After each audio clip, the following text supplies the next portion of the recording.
Well, good morning, everybody. My name is Cobi Lewis. I'm the executive director of an organization called MISO, Microenterprise Services of Oregon. And I was asked and joined by some of our wonderful partners in small business and access to capital to lead a discussion with you about access to capital and minority entrepreneurs. And so what we're going to do is I'm just going to go through and introduce the three esteemed partners we have here on the panel. I'm going to give you their names, and then I'll ask them to share with you a little bit about themselves and their backgrounds. Sound good? All right. So here to my right, we have Stacy McQuaid-Eager, who is the executive director of the Affiliated Tribes of Northwest Indians Economic Development Corporation. So Stacy, I ask you to share a little bit about yourself and your organization. Lemlums. Gest squext pesia. Anastahlu isquest chinesqeli hulu axmakna thlu Montana thlu Flathead Reservation.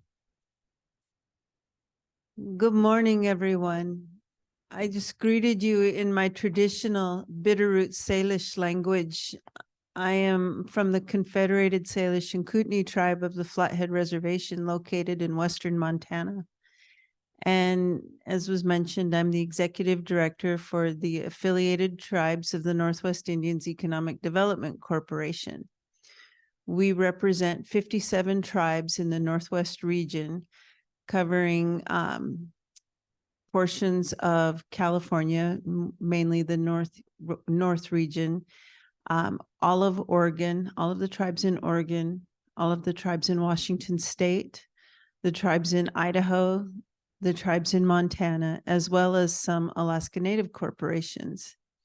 We provide not only economic development support within Indian communities, but we also provide lending and entrepreneurial support, technical assistance. We are a Native American community development financial institution. We are one of 2 Native American community development financial institutions in the state of Oregon, and we are one of 15 in the Northwest region.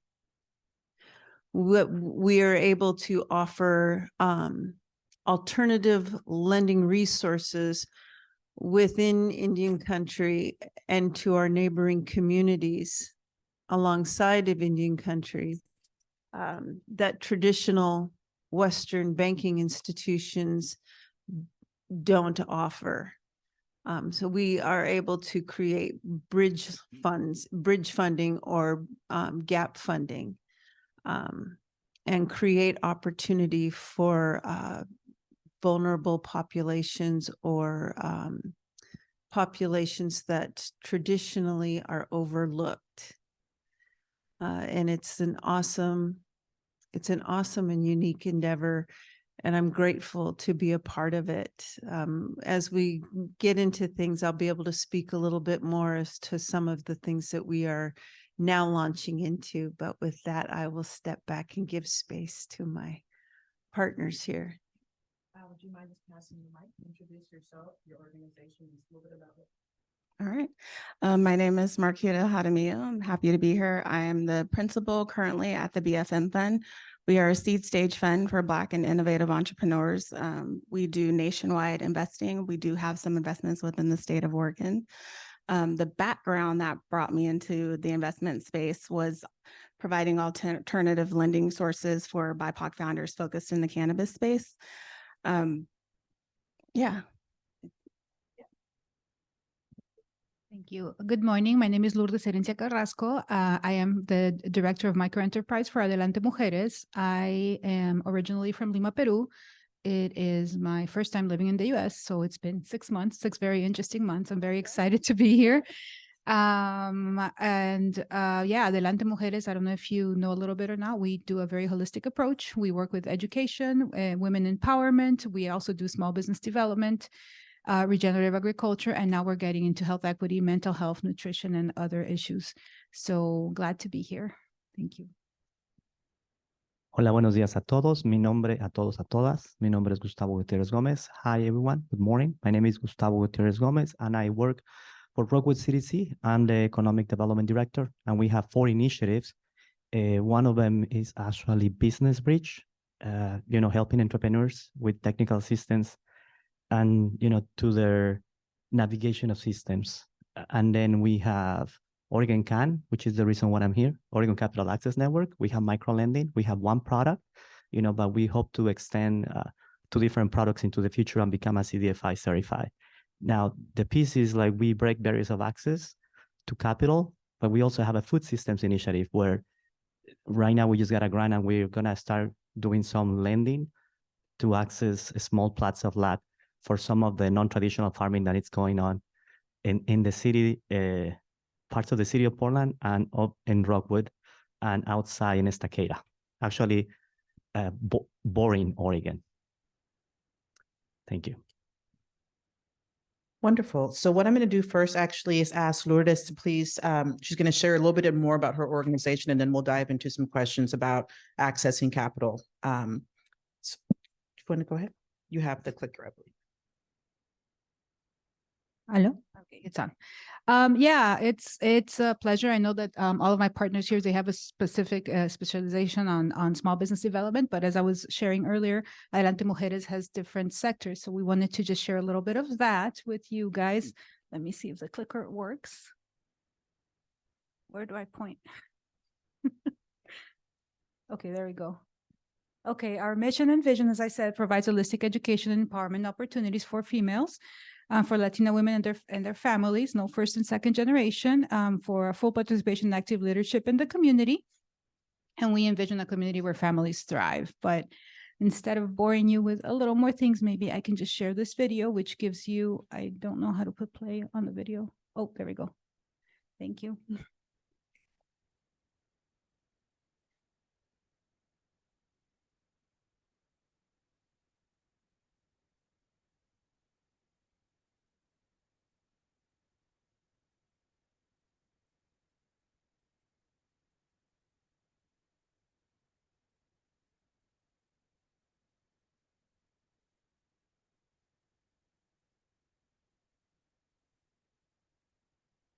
Latinas make up about 17% of the population of Washington County. We are extremely underrepresented in those leadership roles where people are making decisions that impact our lives. This is the problem that we are working to solve here at Adelante Mujeres. Adelante Mujeres is a nonprofit working to empower Latina women and families in Oregon through education, enterprise, and leadership training.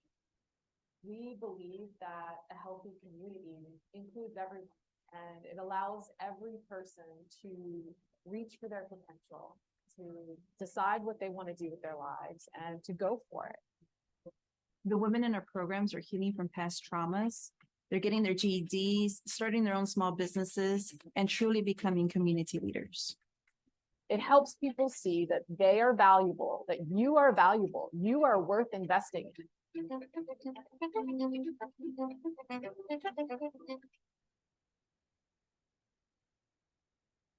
Okay, so as you can see, you gave a little bit of an overlook of what we do in Adelante Mujeres. I'm actually the director of Microenterprise, as I was mentioning earlier. Sorry, having technical issues. There we go.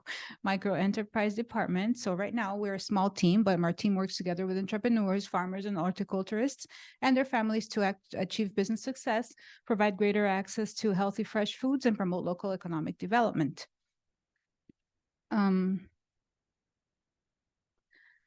Through regenerative agriculture, which is one of our branches, is that we're doing learning and education. We have community gardens for our participants to practice what they learn in the classroom. We provide technical assistance, and we do access to market because we do have two farmers markets that we are in charge of in Forest Grove and Cornelius currently. This is the farmers market. The Forest Grove Farmers Market hosts an average of 46 vendors, 2,600 shoppers. It goes up to 5,000 on key dates such as Dia de los Muertos or when we're launching the farmers market and when we do Salsa Fest. Between the two markets, there are 30% of the vendors are graduates of our Microenterprise Empresas team and our Cocinemos, which is our food-based business and agriculture courses. Our winter program of the farmers market per se is farm to pantry, where we purchase all of the produce that the farmers have and they cannot sell in farmers markets anymore because the season's almost over. And we work with food banks in order to donate them to different communities around Washington County. So right now we're working with the Forest Grove Foundation. So we are purchasing these products, helping the farm businesses continue their business, and we are providing healthy and nutritious food for the community. And then when it comes to empresas, similar to my partners, we provide technical assistance, we provide coaching, we provide courses, we provide access to capital. We only have 2 programs right now for access to capital. So we do work with our partners to try to help them get through the lending possibilities. And we do have a couple of incubators where they can start doing their business, which is the farmers markets and the storefront that we have in our building called Casa Cui. These are just some of the results that we've had this year. We've had 63 graduates. We have 12 participants that are currently in the farmers markets, 14 active participants that are using our commercial kitchen that we have in our building as well. And we have over 50 participants active right now, or about 40 businesses that are receiving one-on-one coaching. So we're preparing them to that access to capital and access to market point. And this is our storefront, Casa Cui. It holds up to 5 participants. Currently, we have 1. We're introducing 3 more.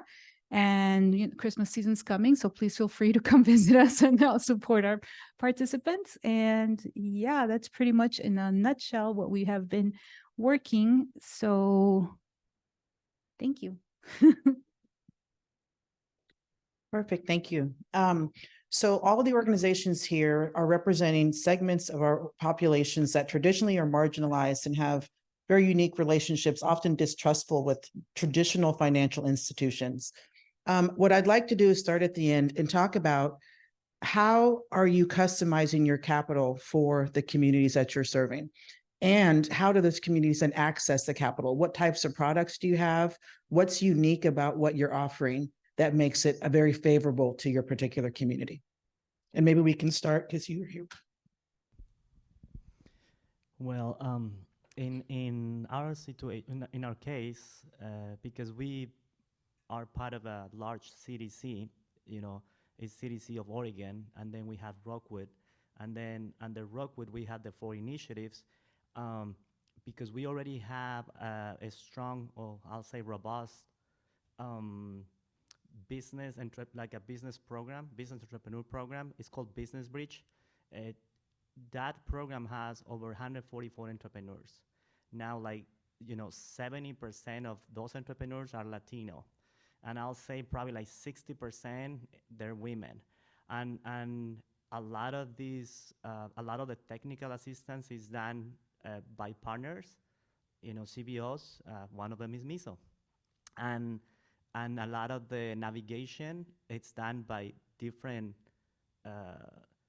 leaders on the community, because we also work with a church. So it depends on the leaders. And then we have a couple business coaches and 1 business coordinator.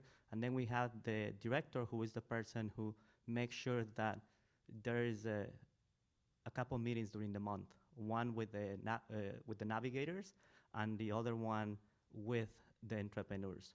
So the way, what I'm saying is, because we have this program, and then because we have a very robust food system, where we have 44 non-traditional farming, and these farmers are all immigrants and refugees through outgrowing hunger. So they also have a shelf space in a couple stores, but only few of them, because a lot of the things they produce are, they don't sell. They only sell to culture-specific communities. But they do have the Rockwood Farmers Market, which is the people's market. That happens on Sundays. And then some of the food that they have, the extra food or the surplus, it gets donated. And they also do food boxes. Anyway, so because we already have access to so many entrepreneurs, Oregon Capital Access Network has right now, we have to think about which product we wanted, but because even ourselves have sometimes troubles accessing capital, so we have a very small product, which is $2,500 loan. But what we did was we have it at 6 months, to be paid back in 6 months, and we have 5% interest, but we don't check credit, and the process is it's basically 2 small contracts. But the idea with this 2,500, and we have this for 6 months now, the idea was to help them to buy something they need. I gave you an example. The last one we did was a person who is part of a business bridge, but he needed a new printer because his printer broke down. So he does a lot of the T-shirts and a lot of the,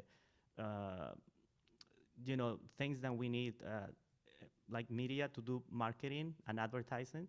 So he just needed a new printer, and I think the loan was for 1,800. So that will benefit him, and because it's very low interest to pay back, and because it's a very short turnaround, as soon as we get the money, we lend it to somebody else.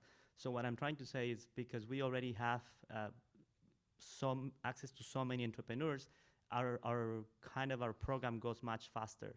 But we want to offer bigger loans, and that's down the pipeline, because we already have another grant coming up, and those new loans are going to be $30,000. We're just waiting in some of the funding to come to us. But anyway, that's the way we basically work with what we have and the needs of the people we already serve. Thank you. Thank you.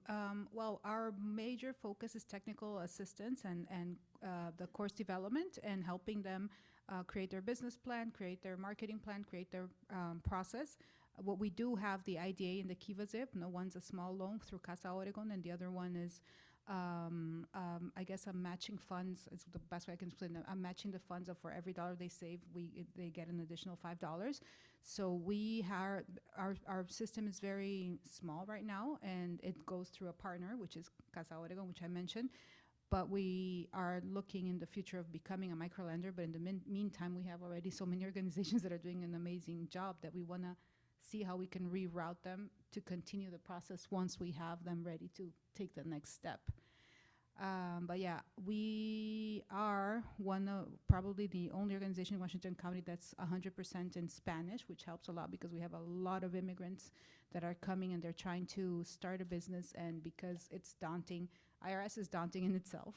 So try to do it in another language. It's a bit of a process. So we're trying to help them navigate through the regulations, the rules, the forms. We're starting a finance course in early 2024 to help them better understand, the whole process of it. And yeah, we're just counting on our partners to help us get them, once we have them ready to go, get that capital that they need in order to make their dreams come true.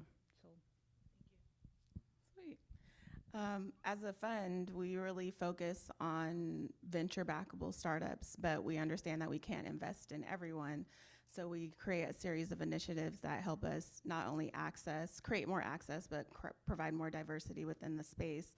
So we provide fund-to-fund introductions. So we're getting emerging fund managers connections with additional funders so that they can raise funds. So we've got more early stage funds. We also have a program called Emerge, and Emerge is focused on early stage BIPOC founders in the concept stage. So you don't have to have any revenue to participate. We've got a series of collective resources that we lean into. We've got industry-specific accelerators. We've got partners that have $5,000 grants. And we've also been able to manage some partners on the East Coast and create a series of, we call them HBCU Pitch Fests. And so founders on that side get an opportunity to pitch for up to $5,000 over there too.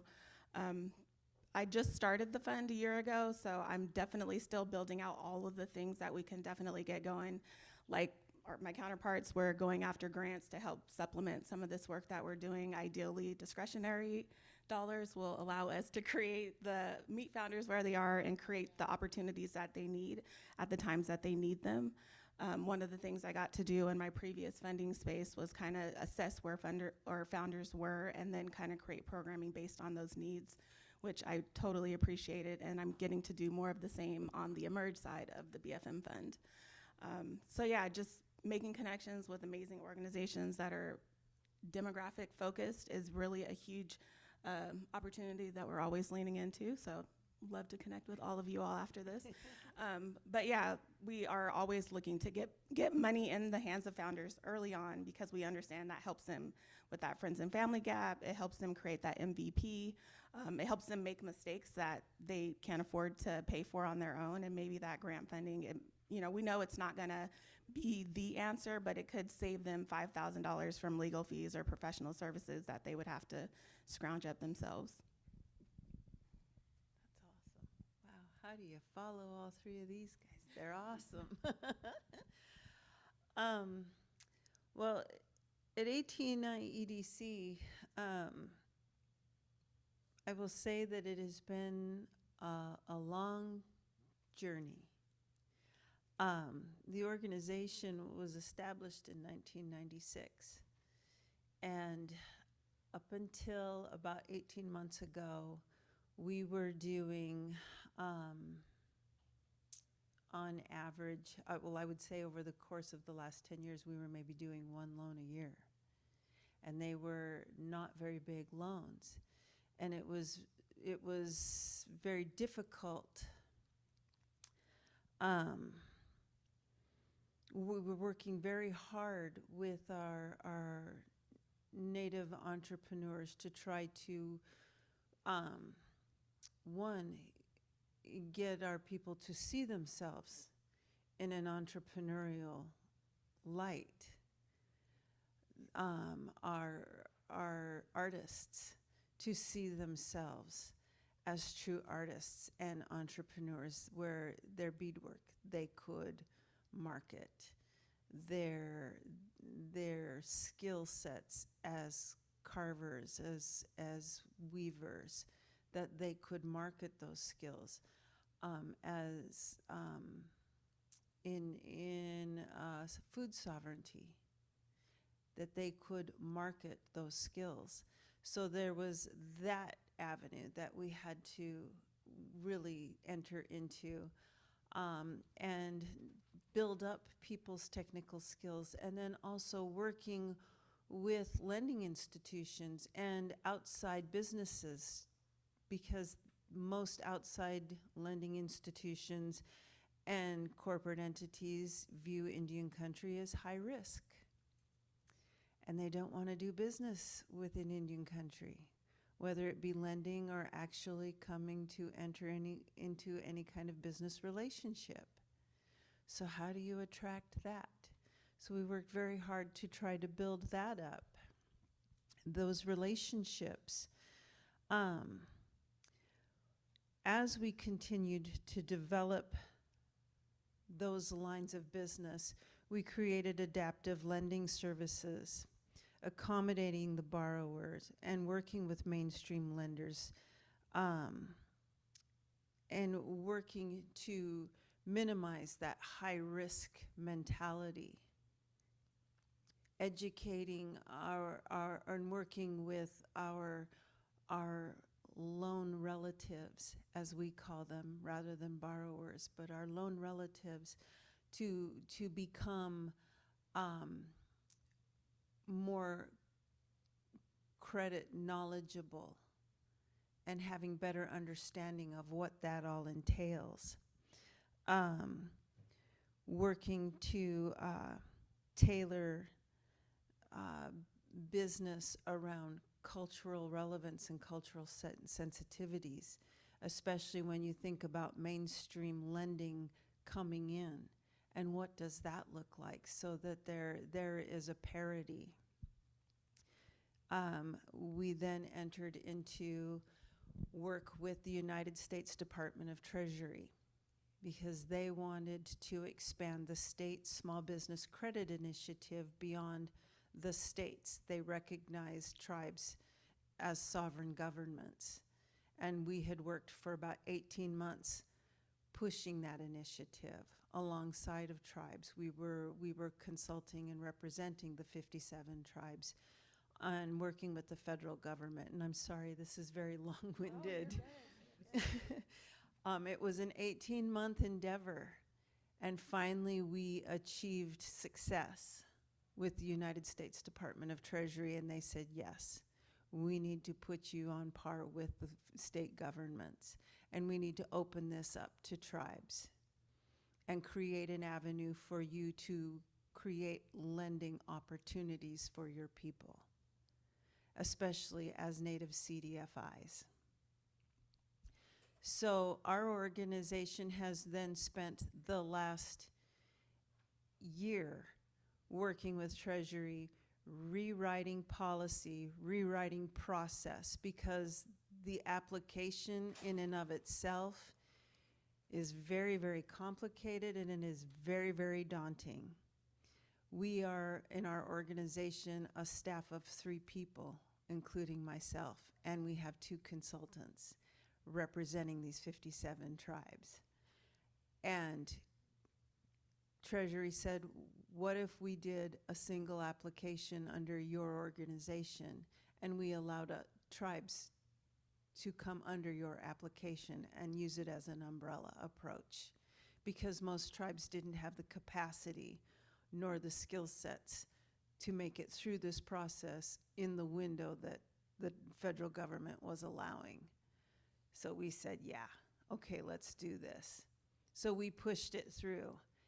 And at this moment in time, right now, we have 26 tribes under our application, and we have 6 pending.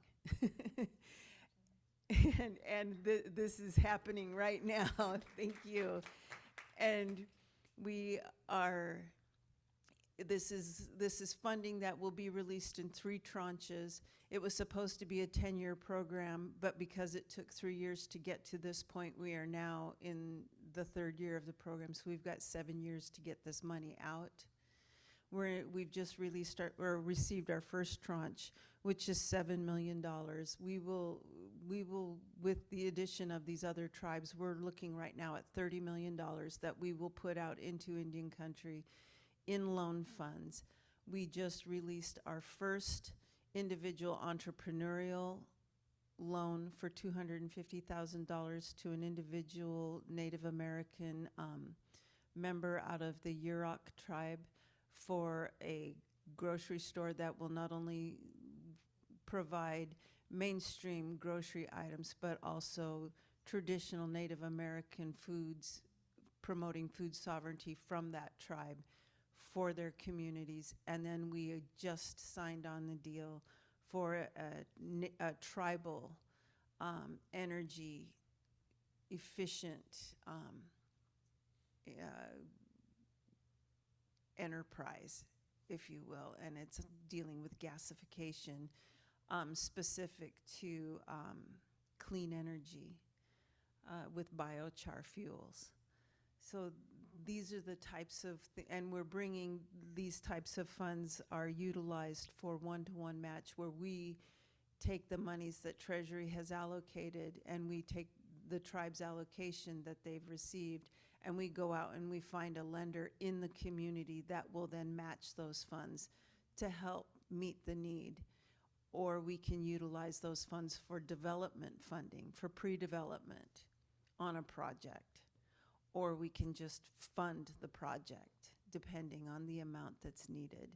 So these are the new way, and we're looking at percentage rates of about 4 to 5%.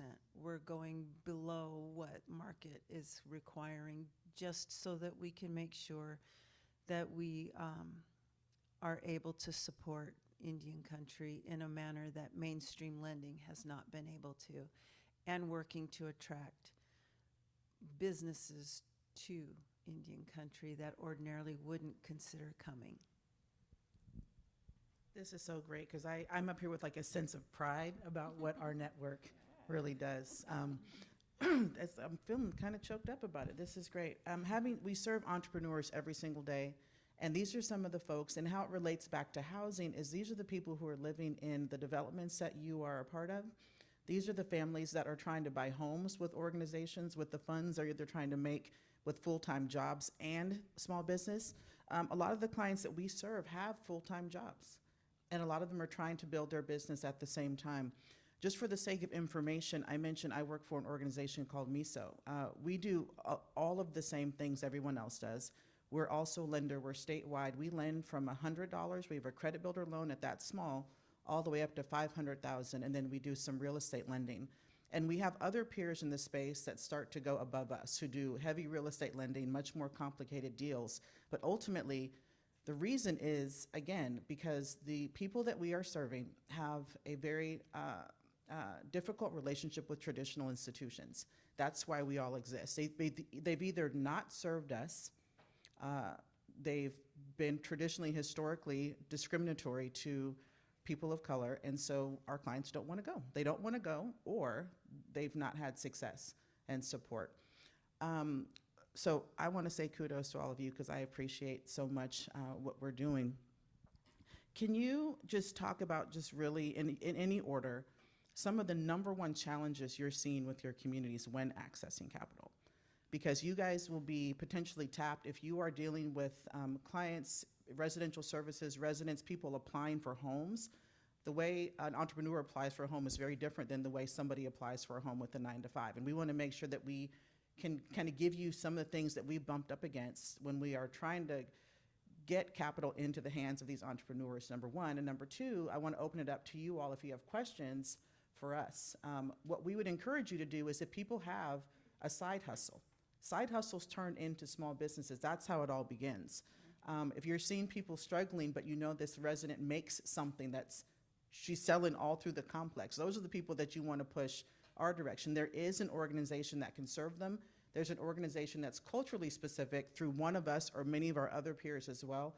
So just please encourage them to move this direction as an opportunity, maybe not the only, but as an opportunity. But if you can share just what you're bumping up against, what are some of the barriers that you've seen people face when trying to access the capital? What's stopping them from getting it? I will say part of it is confidence. Being in the startup space, a lot of what you have to deal with is having to explain numbers that don't exist. And so it gets really difficult for founders when they're trying to explain something to somebody and they're the only ones that see the vision. And so I do my best to try to explain to them how to do your research, data research. For example, MISO has an excellent program I've recommended startups to in the past, Market Link. Yep, it's great. It saves them time, saves them money, and it allows them to market in an affordable way. That then could help them bring in a little bit of money.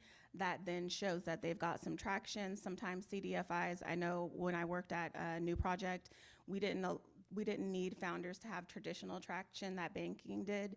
We just needed to show that they had the ability to sell into their market. And then we also would kind of workshop with them, if you got this much capital from us, how much would it return you in the next 12 to 18 months to make it make sense? So a lot of times we did a lot of financial literacy around why your financial statements are important and how they're really like the bread and butter of how people see your business and how you can use the numbers to grow your business in an effective way.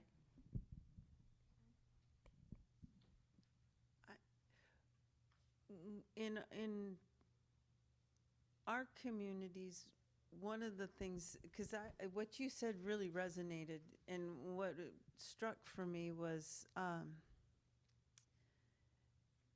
Native American people are very tactile, very visual, and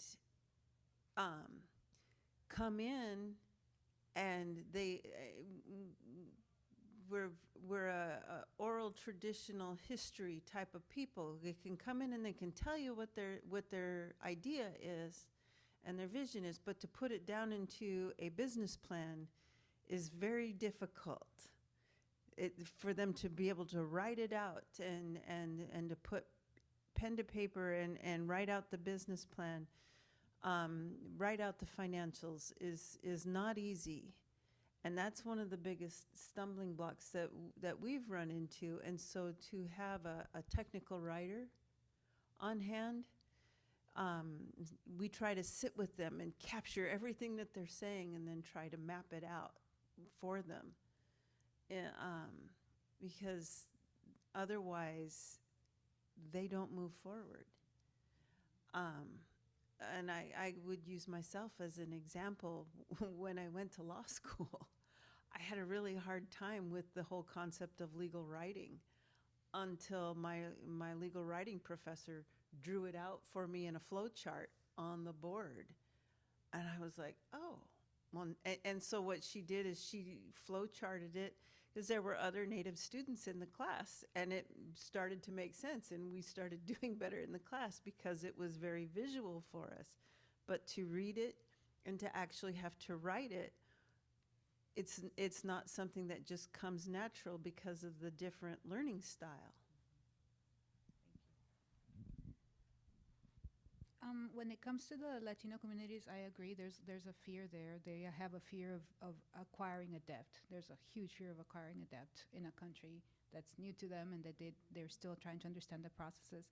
There's also a fear of going into business because they don't understand the technical language of the financial part of building a budget, of building a balance sheet, of building different things. And for them, that's a little scary. But most of all, there's a huge lack of services in Spanish. So I do know that there's a lot of people that are getting to the point where they can acquire a property, but there are very few agents that are fluent in Spanish to be able to talk to them. So that's a market that's a little, that could be a good point of focus. And also the fact that because a lot of our participants are also immigrants, you need a financial history here. So if you're here for less than 6 months or to a year, going a traditional lending way is impossible.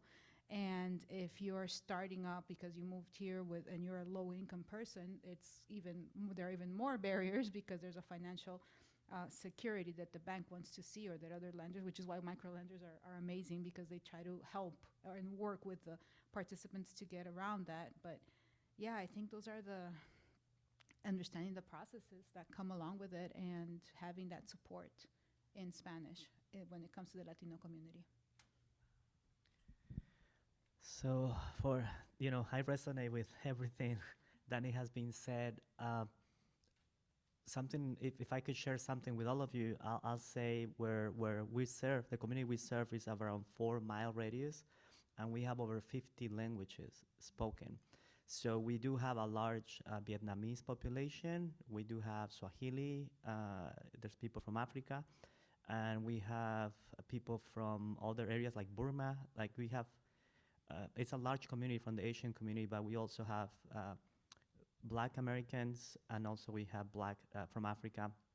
And then, yes, we have Latino, and the Latino comes in different races, but also different countries and different ways of seeing the world, am I right? And so the thing is, I'll say resilient, they're very resilient to everything around them, and we have refugees that they're just put here from the government, and a lot of them, they do have degrees and they do have careers and they do have lives wherever they came from, and now they're here. Some of them, different, I would call it mixed status. So the people we serve, a lot of them, might have mixed status when it comes to, having a social security, or, it's a lot easier to get an EIN number than to have a social security.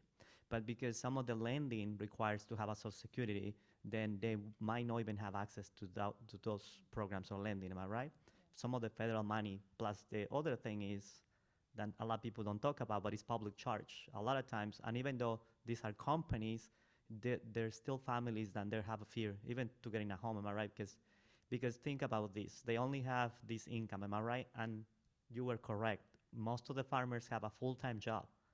Farming is their life, and right now is their hobby, but it's the way they want to go. Like they want to really have a larger farm and make a living out of the farm, am I right? The way that most of them operate is by volunteers.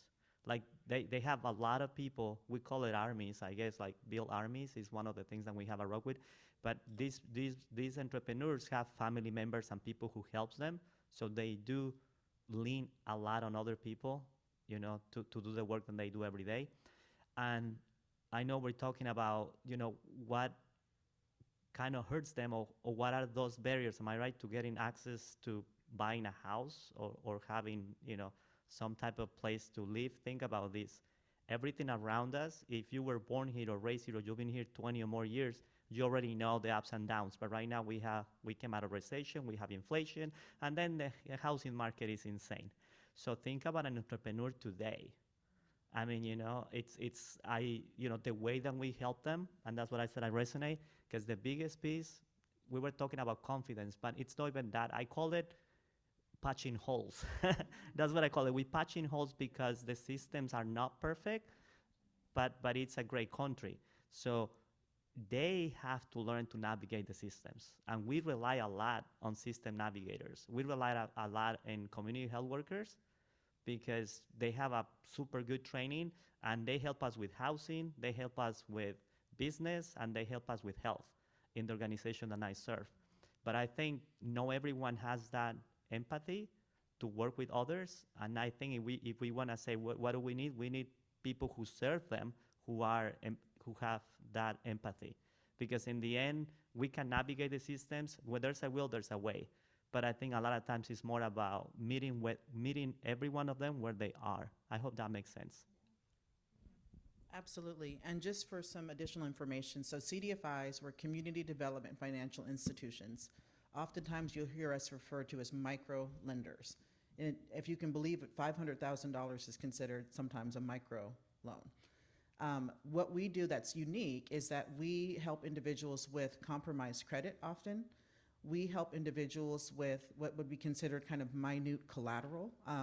At our organization, maybe some others, if we have for example, a nail tech that might be a client, all of her nail polishes are our collateral, right? Because if something happens and she doesn't pay it back, not saying we're going to collect it, but a bank is not able to do that. That's just not something that they're able to do. We can also offer loans at $1,000, $2,500, $100. Banks are not able to do that. It's part, according to CRA and some other regulations, that's just not something that they can do. So even in instances where we have clients that might have great credit, but there's still something else there that's keeping them from connecting with most banks, and it could be one of those opportunities. We also look at underwriting differently. So where a traditional bank might be automated at times. They'll go through a system and the bank will reject it just based on a couple check marks. We actually sit down and dig through all the information. We have background information. We talk to the clients. We coach the clients the same time that we're underwriting. Oftentimes clients will come to us for a dollar amount. By the time they're done with us, we've talked them down another $20,000 because that's not what they need. We don't want to put them in debt and put them in further harm. We're really trying to get them to what they need, but something they can afford and they can maintain. The other issue with CDFIs, which is fantastic, if they are having a problem with repayment, they're not just going to get a letter from us and then go straight to collections. Oftentimes, reporting to collections or reporting to bureaus is the last thing that we want to do. We'll rewrite a loan and rewrite a loan and give them a new schedule and defer something, put it into forbearance, rewrite it again. I mean, there's a lot of things that we're doing to try to keep them healthy as a business, not put them further in harm's way.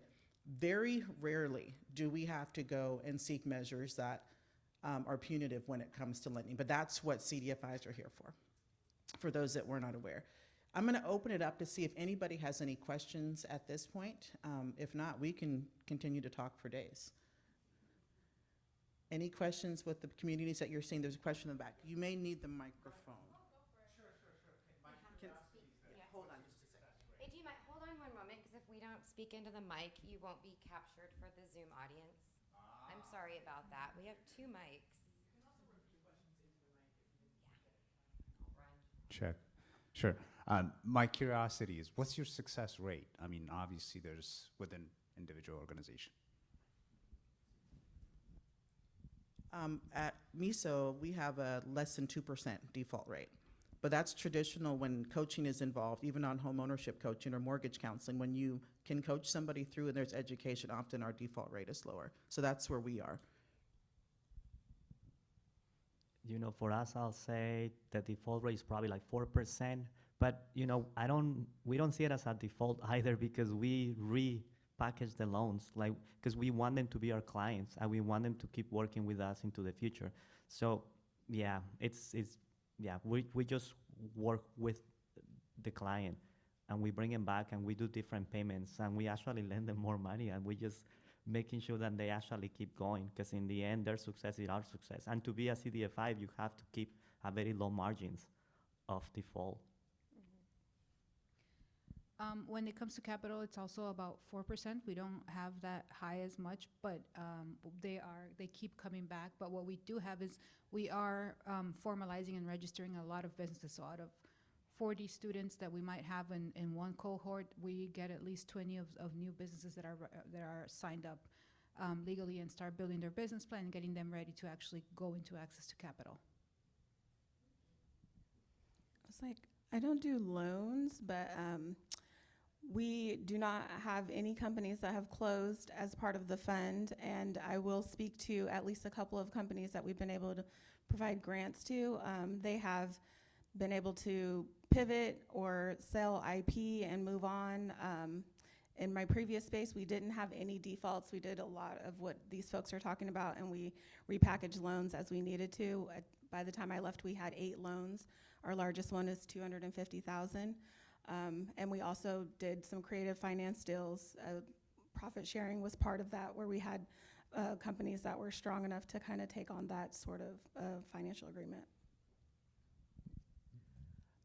Ditto.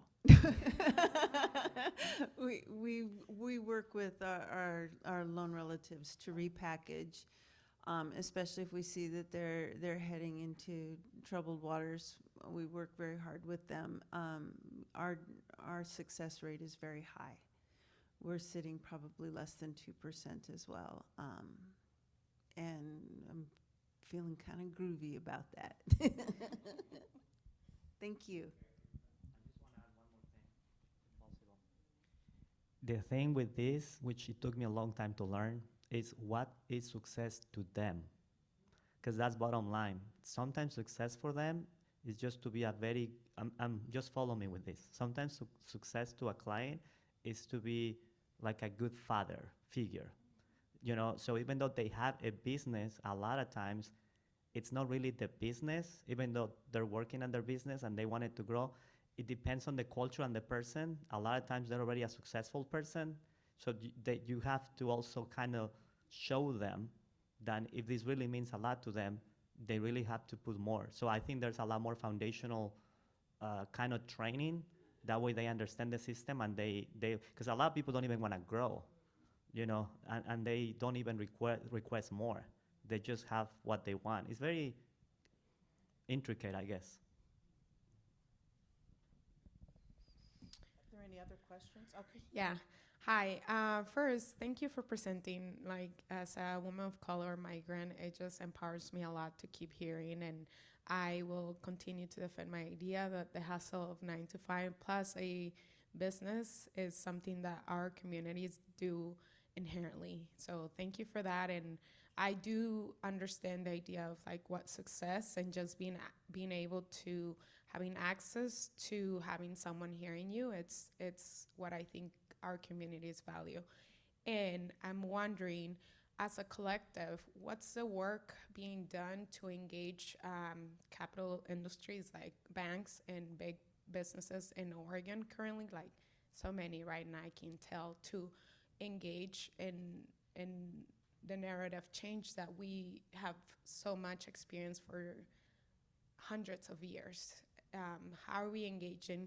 And I think you were sharing a little bit at the end. I'm sorry, I can't remember your name, but you were sharing a little bit of the work to change the narrative around those grants with the feds. And I think hearing that success is what I'm referring. How, as a community of folks leading this road with our communities, like how are you like pushing back to change those narratives?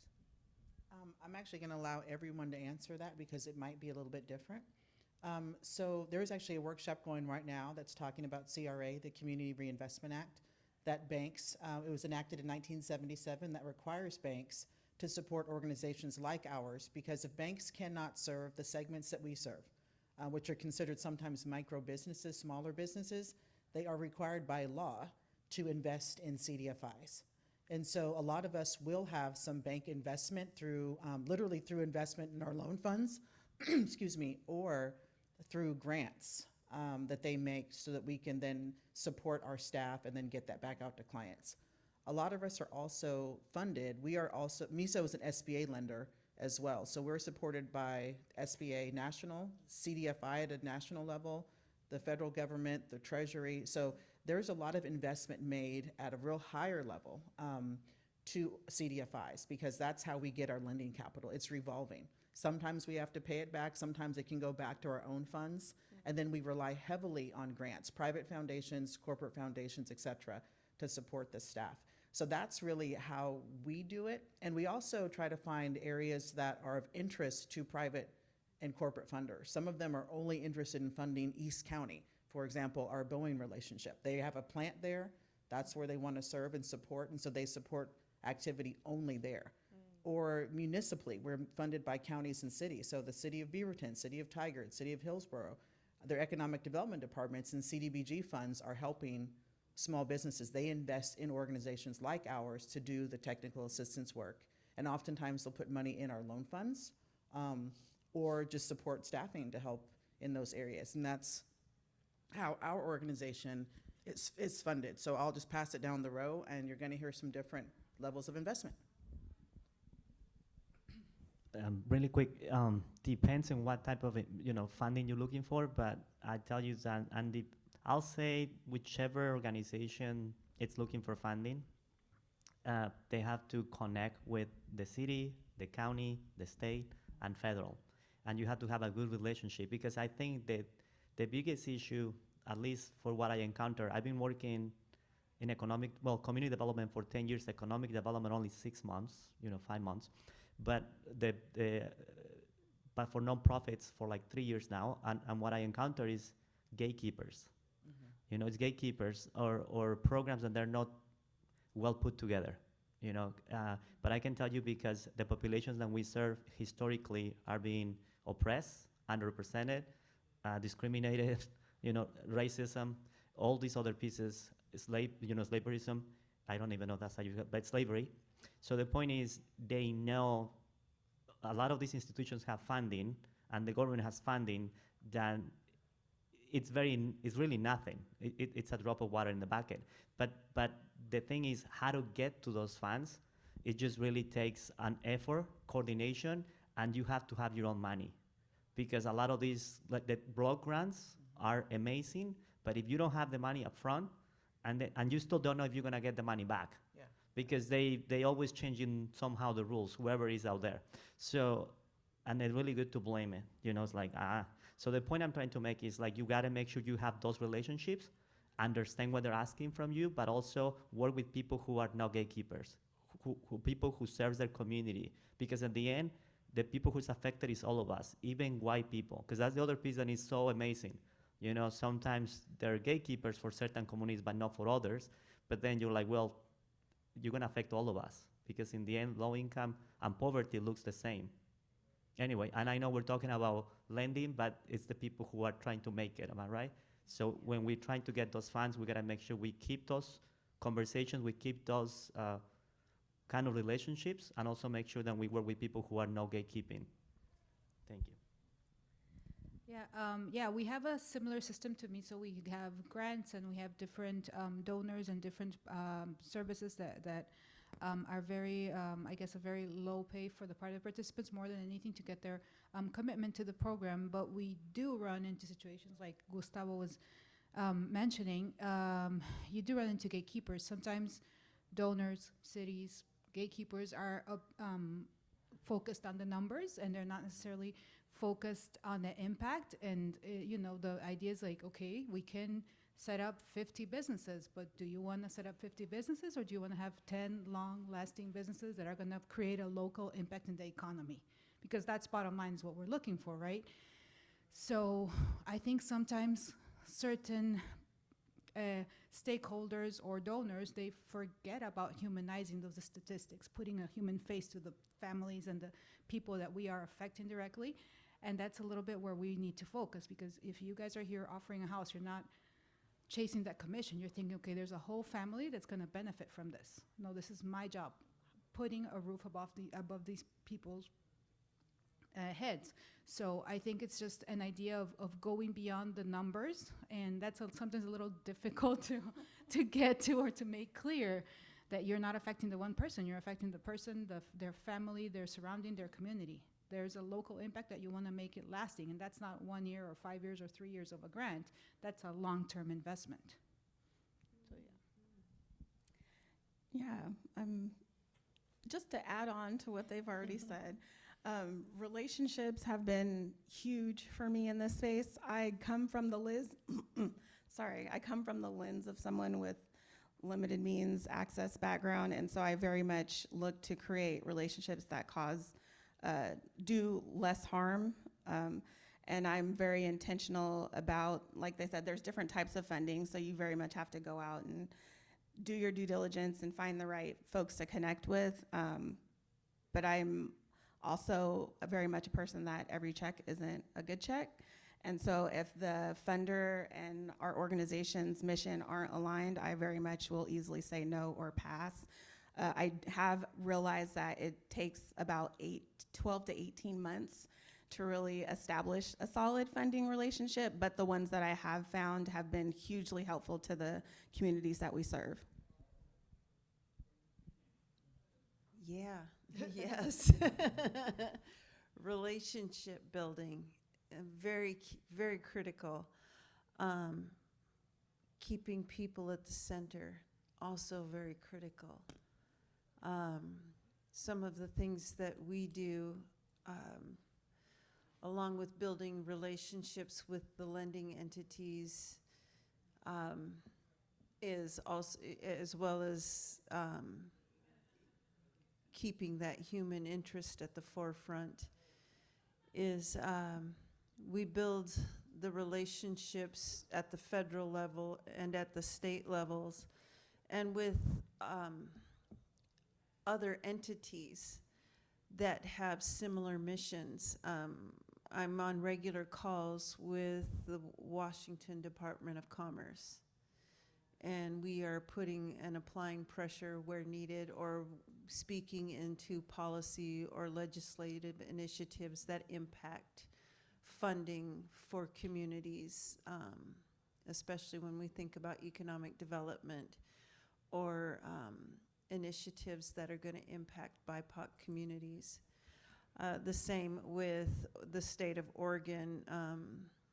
I'm also on regular calls with the Oregon Small Business Network, doing very similar activities. Also work with OWISTA, which is a national Native community development financial institution, as well as NCN, which is a very similar organization to OWISTA. Opportunity Finance Network, which is another national organization that supports initiatives on behalf of CDFIs at a national level, on behalf of federal legislation as well as state. And then one of the things that we support and actually spun up it's called the Northwest Native Lending Network. And it is made up of the 15 Native CDFIs within our region, and we come together.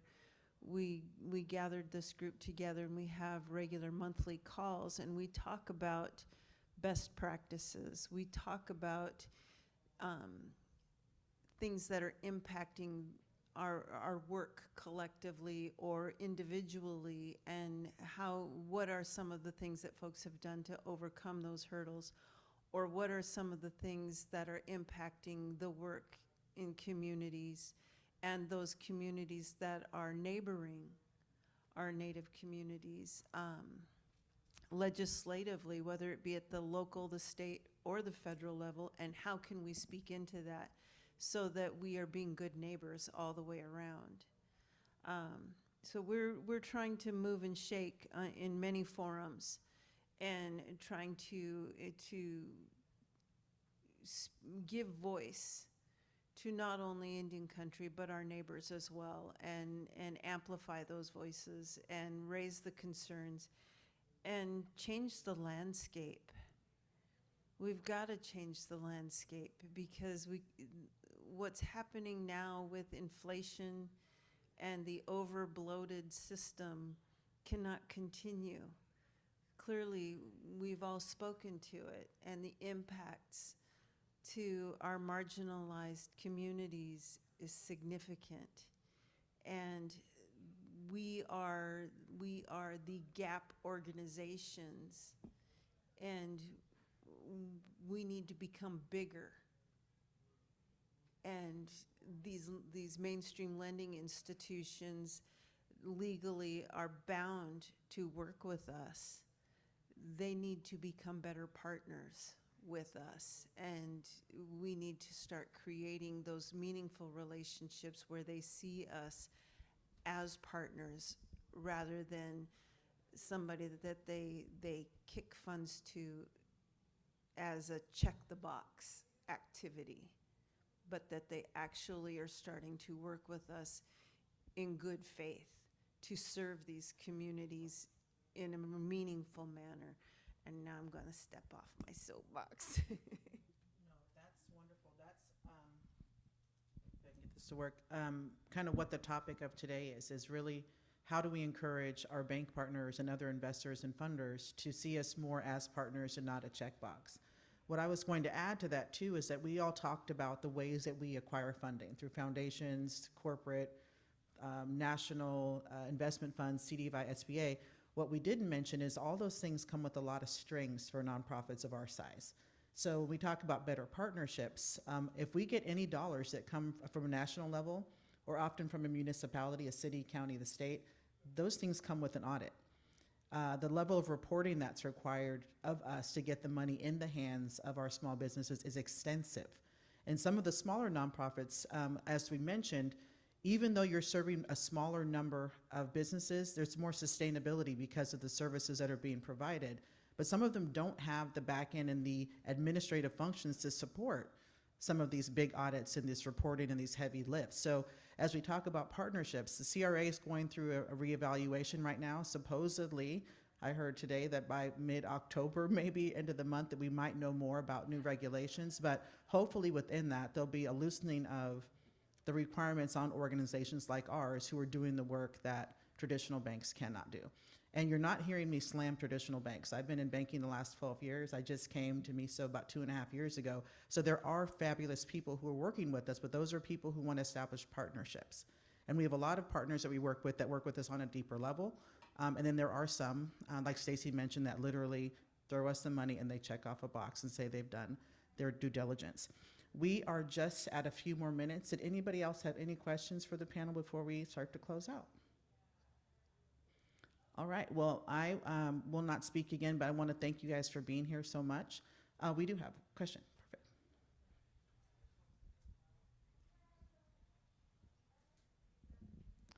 More than a question, it's just a thank you for the work that you guys do to serve our communities. We definitely need a lot more representation, and the work that we all are doing in the housing projects with everybody, whether they're BIPOCs, whether they're Indians, they're people that need our help. So I deeply thank you for everything that you do. And my question is, do you guys serve everybody statewide or just your communities? Great question. And then when you guys answer, can you also let people know how to reach you, how to find you? Do you want to start? Well, we are specific to it's called Rockwood, the Rockwood area, which is Gresham, East Multnomah County.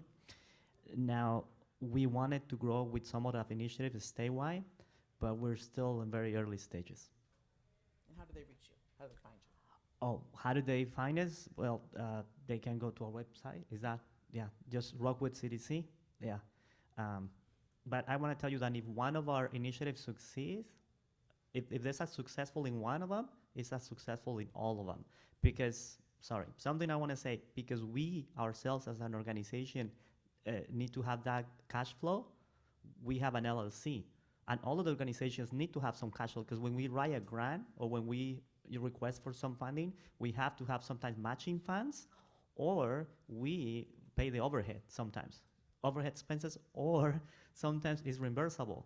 So we won't see the money until, 2 to 3 years later. So we risk a lot of our own capital, but even for ourselves, if we don't have that money, like I was talking gatekeepers, the county had over $60 million underspent for homelessness, am I right?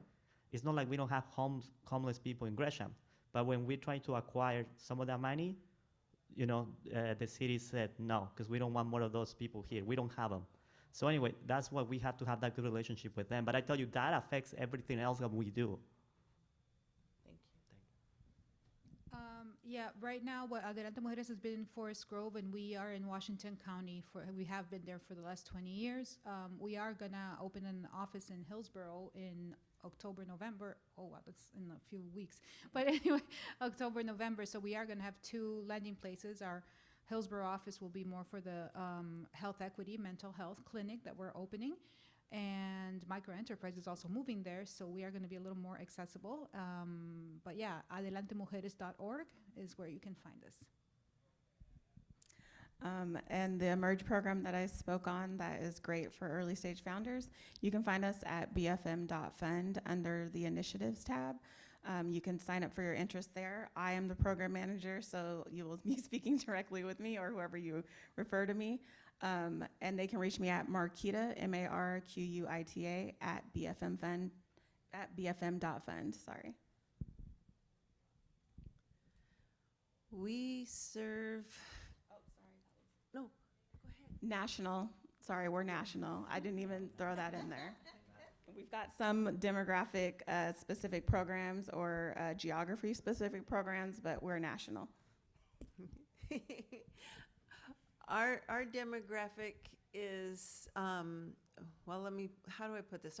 We serve communities in Northern California, all of Oregon, all of Washington, all of Idaho, all of Montana, portions of Alaska, and now we are in Nevada as well as Arizona. And soon to expand in Arizona and down into Southern California. They wanted us to go as far east as Cherokee, and we were like, well, that's a little far. Yeah, it's out of our footprint. And if folks want to reach me, you can reach me at stacey@atniedc.com. And our website is atniedc.com. Perfect. And for my organization, we are a statewide organization, and our website, we are mesopdx.org, so mesopdx.org. Half of what we do, we're lender. The other half is the TA, similar to our peers. I just thank you guys for listening today. If you have anybody who has a connection to small business, interested in growing a business or getting more information, please reach out to us. We might be listed in the program, but if not, come and talk to someone after the event, and hopefully you guys have a great conference. Thanks for starting it out here with us. Have a great day.